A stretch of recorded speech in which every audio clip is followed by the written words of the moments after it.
Washington Post has a fascinating article about President Obama and his negotiations with the Republicans on a grand bargain. This is, of course, where they were going to cut Social Security, cut Medicare, cut Medicaid, cut health care, and, by the way, cut taxes. So what part of this is a bargain, I don't know. But it's an interesting article. Peter Walson, Laurie Montgomery, and Scott Wilson wrote it because it gives us great insight into what happened there. Some of their assumptions on what President Obama should have done drives me crazy, but we can leave that aside for the moment being. So let's start with what happened. Well, it was July of last year, and President Obama, Boehner, and Cantor were working on this grand bargain. And what the Republicans offered was interesting. Let me read you from the Post article.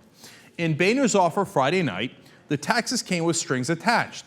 The Republicans wanted Obama to give up plans to raise the tax rate paid by the wealthiest Americans, now set at 35%. Instead, they wanted that rate to go down. They also wanted to preserve low rates for investment income, one of the biggest perks for the wealthy in the tax code, and establish a blanket exemption from U.S. taxes for corporate profits earned overseas. So, the Republicans are saying, hey, you know what? We want you to cut all those things that I just mentioned there, which would hurt progressive priorities tremendously if you care about those at all. And in return, we want you to cut taxes.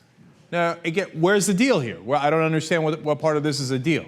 So they say, hey, you know what? Okay, even though we want you to cut taxes on the rich, again, in 3 different ways, we will offer you $800 billion in tax increases. Oh, okay. I mean, it's not nearly enough. It's a comical offer, but you think maybe they're actually offering real tax increases. That would be a breakthrough. No way. Here's what the Washington Post explains. Another key caveat, though, much of the $800 billion would have to come from overhauling the tax code, not from higher tax rates. The Republicans believe lower rates and a simpler code would generate new revenue by discouraging cheating and spurring economic growth. If the White House would agree to count that money, the Republican leaders said, then they might have a deal. Do you understand that?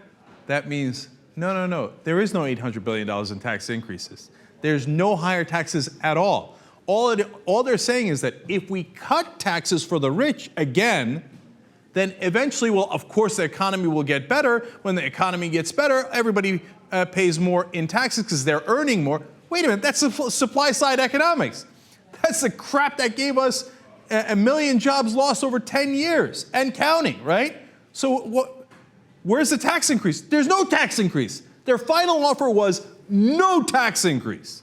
But we will pretend what they call dynamic scoring of the budget to pretend that more tax revenue will come in later when the genius plan and the genius budget of the Republicans work.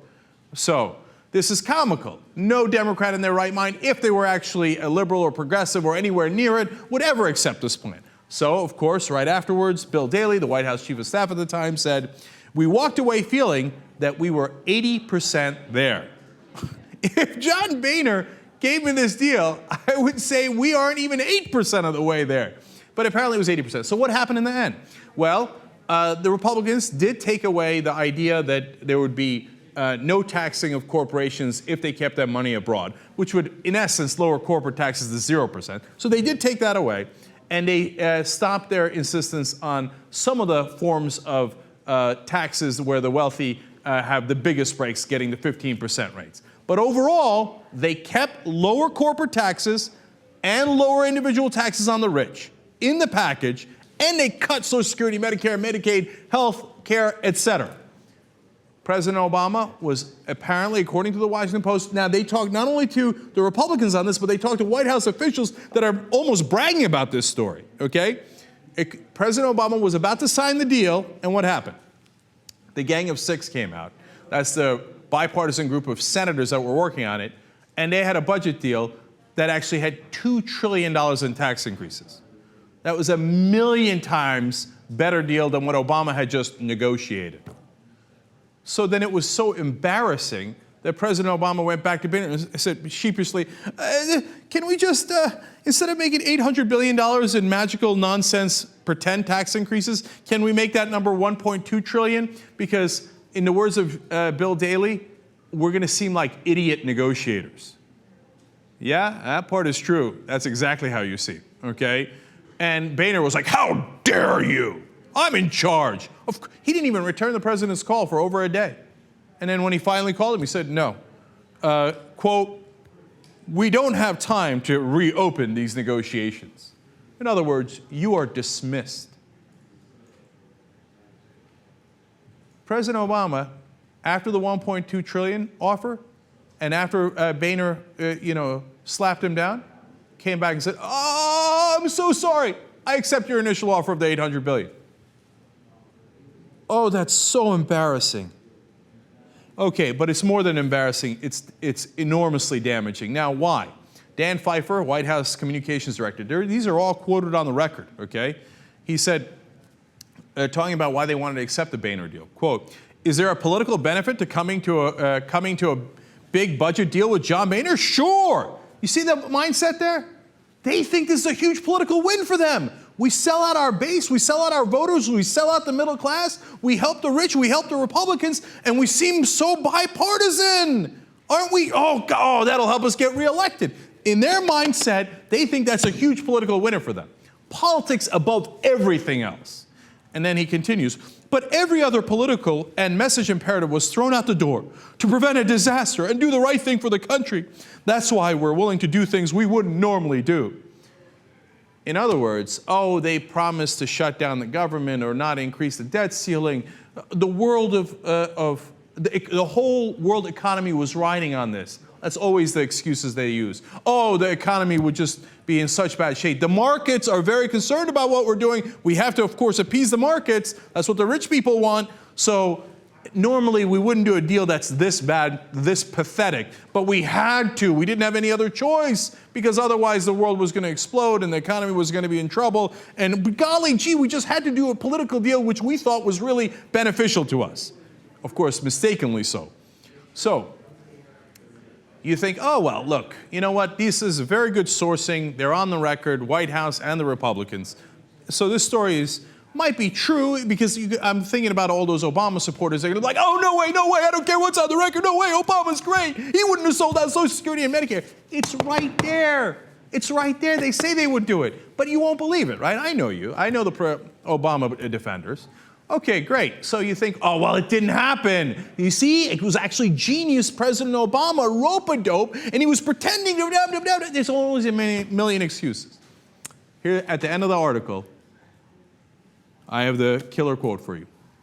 White House officials said this week that the offer is still on the table.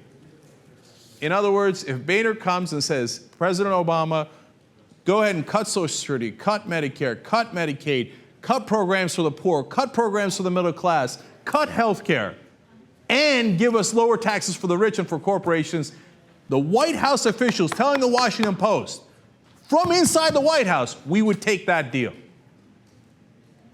All right, this leads to three conclusions. You know, we always had a question about where President Obama, why he does these things. Well, the answer, it turns out, is all of the above. Number one, they put politics above everything else. If they think it's going to give them a 5% advantage in getting reelected, progressive priorities. That's a good one. Progressive priorities. Protecting Social Security. But that's point number two. President Obama and his administration officials have told the press over and over again, not during the campaign, but immediately after they were elected, that they were willing to put Social Security and Medicare cuts on the table. Why? Because he's not actually a progressive. He wants to cut Social Security and Medicare. He thinks that makes him look so grand. That's why they call it the grand bargain. I'm above politics. You see, I don't care about my side at all. I don't care about what I claim to be my priorities at all. In fact, I want to do the opposite. He's not progressive. He's not progressive. Get it through your head, okay? And then the Republicans call him socialist. That's a funny joke. And then the third thing is, hey, listen, whether it's, he believes it or doesn't believe it, if he thinks that something will give him a slight advantage, he's going to do it, man. He's going to pull the trigger on it. Because the Rosetta Stone for figuring out whether President Obama is going to do something or not is if he thinks it has just a slight bit chance of getting him reelected. So even if this were his priorities, he thinks politics is so much more important than whatever policy opinions he might have.